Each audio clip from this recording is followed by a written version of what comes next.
schools, and each director works individually with each of our teams. And now we had 10 teams last year in our program. And across 6 weeks, these teams selected a topic of one thing that they learned throughout the year.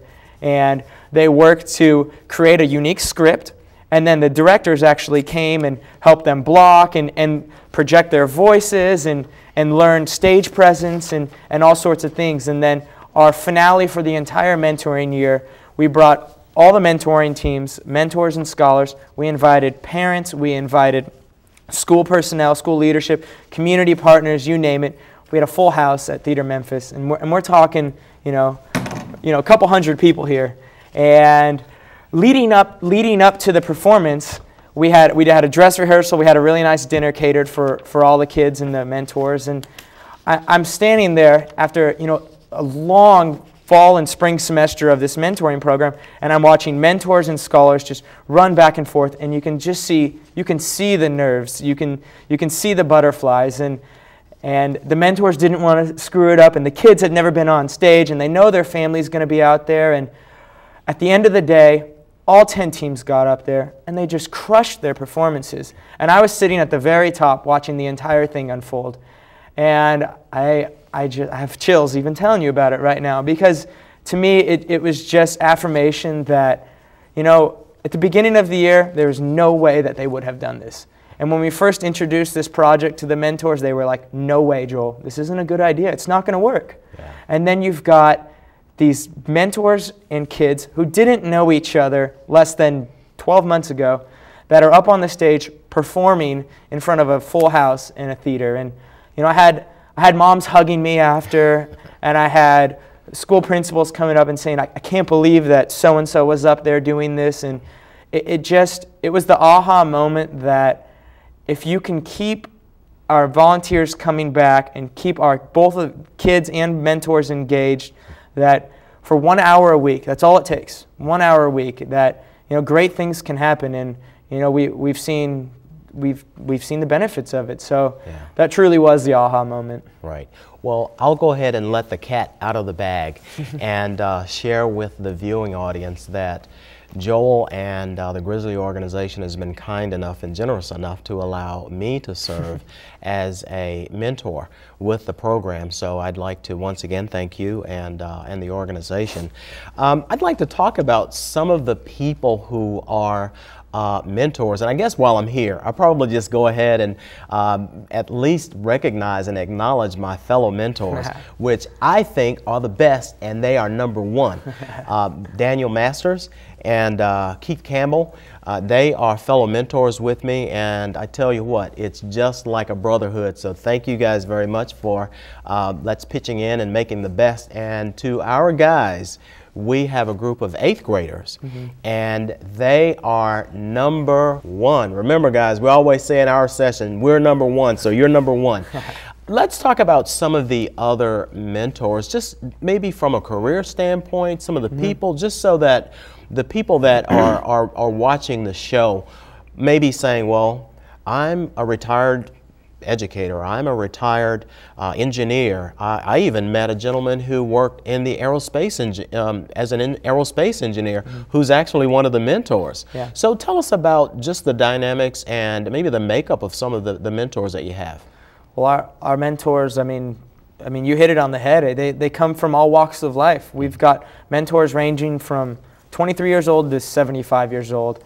I mean, their occupations range from lawyers, police officers, firefighters. We've got Grizzlies employees that are involved in the gang. We've got former school principals. We've got college students. I mean, it really runs the gamut. Our mentors are so dynamic, and that's truly what brings value to this program. Because when you match mentors with all varying experience levels, varying ages, and you put them together in a controlled setting with 9 different minds that are they're just sponges. These kids are they're just ready to soak up anything and everything you have to say. That's where the real beauty of this program comes out. How are the mentors selected? Because I would imagine that I don't know if it's really tough to find people, if they just come and storm the doors, or exactly what, but how do you actually go about finding mentors? Well, I mean, we would love it if they came store the doors. I mean, there's plenty of young people that need mentors, so if you're looking to volunteer, GrizzliesTeamUp.org is your site. But no, we being the Grizzlies, we've got a really nice network in the community. So we've got great community partners that we go out and we do all sorts of public speaking engagements. I mean, we all have our own personal networks, but I mean, we've got mentors that come to our website. We've got mentors that hear our radio ads. They come to the games and they see Grizzlies Team Up. There's a variety of different mediums where mentors can really find out about what we do. Yeah. But I mean, as far as getting them involved in our program, they sign up. They go to GrizzliesTeamUp.org. They fill out a mentor interest form, which kind of lays out, your schedule, your interests, and why do you want to become a mentor. And then we've got our inner matchmakers that work with the Grizzlies Foundation, and we bring you in, we screen you, we train you, and then we match you with the young people. Wow. How long is the process? Well, the process, as far as getting you, we could turn you around. We got all of our mentors are screened and background checked before they are engaged with any of our young people. But I mean, as far as coming in, screening and training, if you come in on a Monday, we can get you in. We'll get you screened. We'll get you trained. We'll get you background check and fingerprinting. Get you in mentoring by the end of the week. All right, and you've said all of those things that really are of importance. Even though you're running a really nice, tight ship, you're doing all of the things that really need to be done to run a nice, safe, if you will, program. So once again, we applaud you. Just for the record, because we want to make sure to get that name and number out there again, if you will share with everyone, once again, how to get in contact with you. I wanted to make sure to repeat this enough so that we'll catch you. Cool. Well, you can find out more information about the Grizzlies Foundation by visiting www.grizzliesteamup.org, or you can email us at, my email is jkatz@grizzlies.org, or our general mentor line is mentor@grizzlies.com. So, yeah, www.grizzliesteamup.org. All right, great. Now, I know that every mentor that you have is great. And I know that the mentees, they are just sponges, as you said, and they are just waiting to absorb things. In your mind, what are some of the traits or characteristics of a successful mentor? I tell all of our mentors this every week. What it takes to be a successful mentor is, well, you need to show up. You need to be there. If you consistently show your face, then that's how you build trust.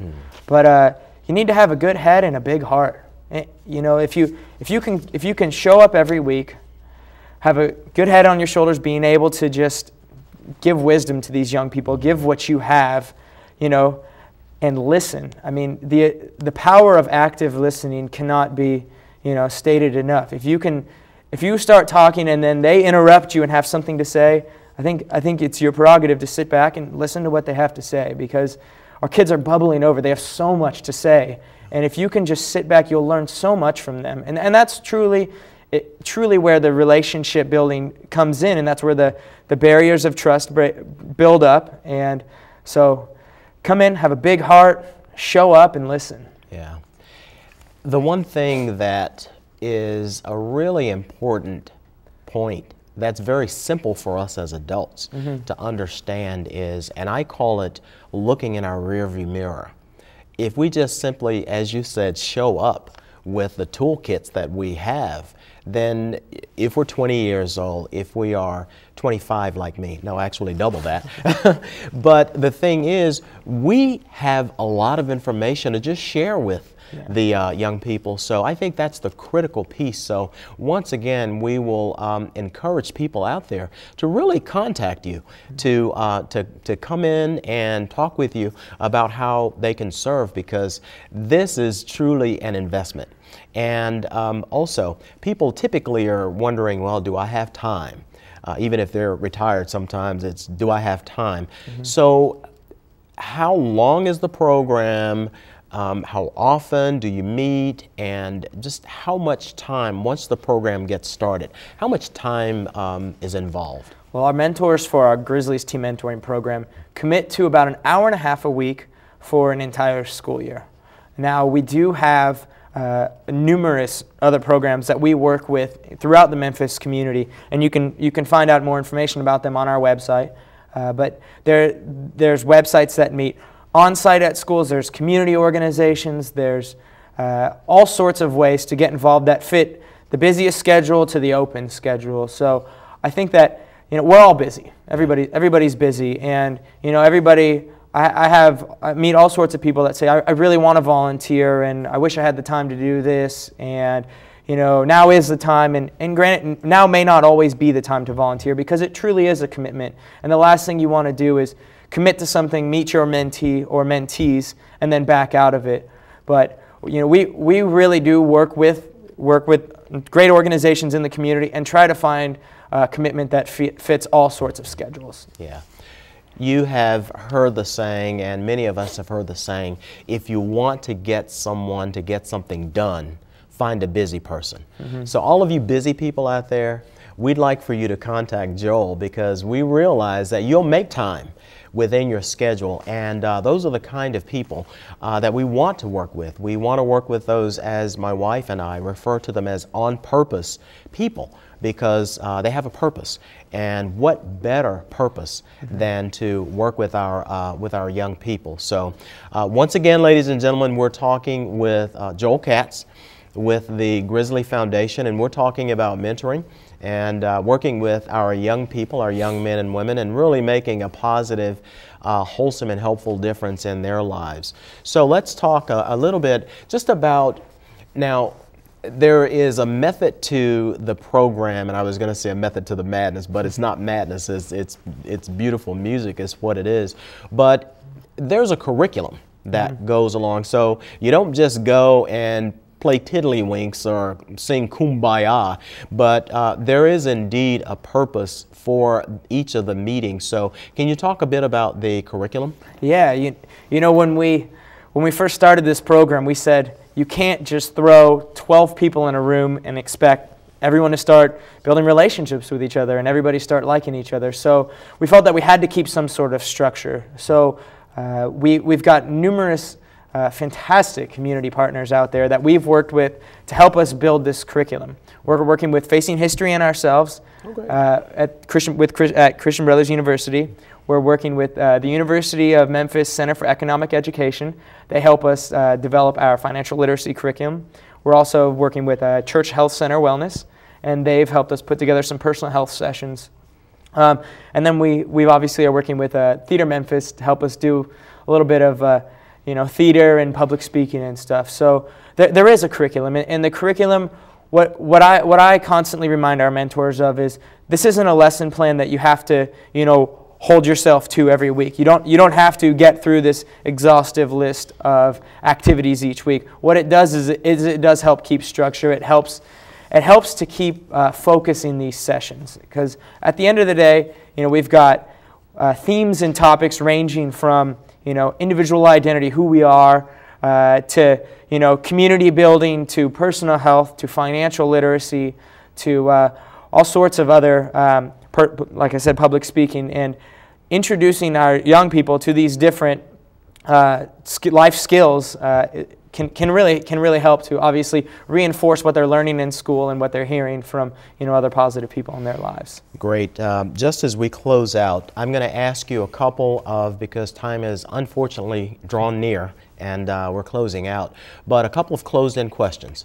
First of all, do you need and do you want more partners?